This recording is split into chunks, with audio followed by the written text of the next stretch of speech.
முத்தழகு சீரியல்ல நாளைக்கு என்ன நடக்க போகுதுன்னு பார்க்கலாம். முத்தழகுக்கு வந்திருக்க எல்லாருமே ஸ்பெஷலா குங்குமப்பூ பாட்டில் கொடுக்கறத அஞ்சலி பாக்குறாங்க.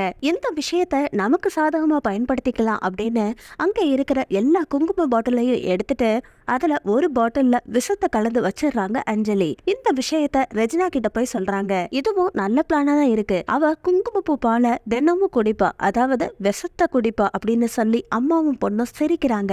முத்தழகு குங்கும பாலை குடிக்கிறாங்களா அப்படின்னு அஞ்சலி ஒளிஞ்சு நின்னு பாத்துக்கிட்டு இருக்காங்க. அஞ்சலி போட்ட பிளான் எதுவுமே தெரியாததால சொர்ணம் அந்த குங்குமப்பூ பாலை முத்தழகுக்கு போட்டு கொடுத்து அன்பா கவனிச்சுக்கிறாங்க. இதை பார்த்த அஞ்சலி ரொம்ப குஷியா இருக்கிறாங்க.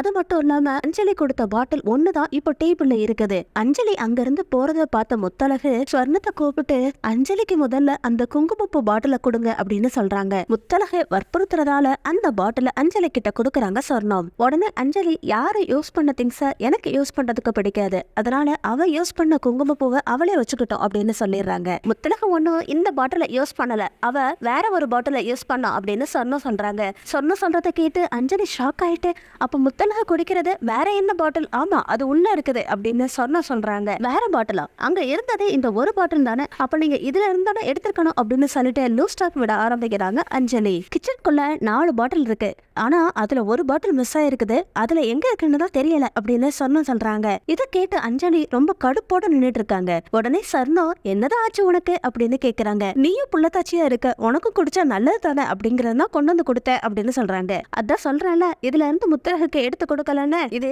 யாருக்கும் யூஸ் பண்ணவும் இல்ல, இது புது பாட்டில் தான், தாராளமா நீ யூஸ் பண்ணலாம் அப்படின்னு சொல்லிட்டு சொர்ணம் கிளம்புறாங்க. உடனே அஞ்சலி ரெஜினாவை பாவமா பாக்குறாங்க. நம்ம எப்படியாவது ஒவ்வொரு விஷயத்திலயும் இந்த மருந்தை கலந்து கொடுத்து சாதிச்சுக்கலாம் அப்படின்னு நினைச்சா எல்லா விஷயத்துல இருந்தோ இவ எப்படிதான் தப்பிக்கிறான்னு தெரியலையே. ஒருவேளை நம்ம நேரம் சரியில்லையா, இல்ல அவளுக்கு நேரம் நல்லா இருக்குதா, ஒண்ணுமே புரிய மாட்டேங்குது அப்படின்னு ரெஜினா கோபத்தோட அஞ்சலி கிட்ட சொல்றாங்க. அம்மா, நான் ஏற்கனவே சொன்னேன்லமா, முத்தழகு வயித்துல வளர்றது தெய்வ குழந்தைன்னு, அப்படி இருக்கிறதுனாலதான் ஒரு தடவை கூட முத்தழகுக்கு இந்த விஷயத்த நம்மளால கலந்து கொடுக்கவே முடியல. எனக்கு என்னவோ இந்த பாட்டில் நம்ம கிட்ட இருக்கிறதுனால இன்னும் பெரிய பிரச்சனை வர வாய்ப்பு இருக்கு அப்படின்னு தோணுதுமா. ஏன்னா இந்த வீட்டுக்குள்ளேயே எனக்கு எதிரான ஒரு டாக்டர் இருக்கா, அதாம்மா ஸ்வேதா. அவ மட்டும் பாத்துட்டா இது எதுக்கு யூஸ் பண்ற பாட்டில் அப்படிங்கறத கரெக்டா கண்டுபிடிச்சிருவா.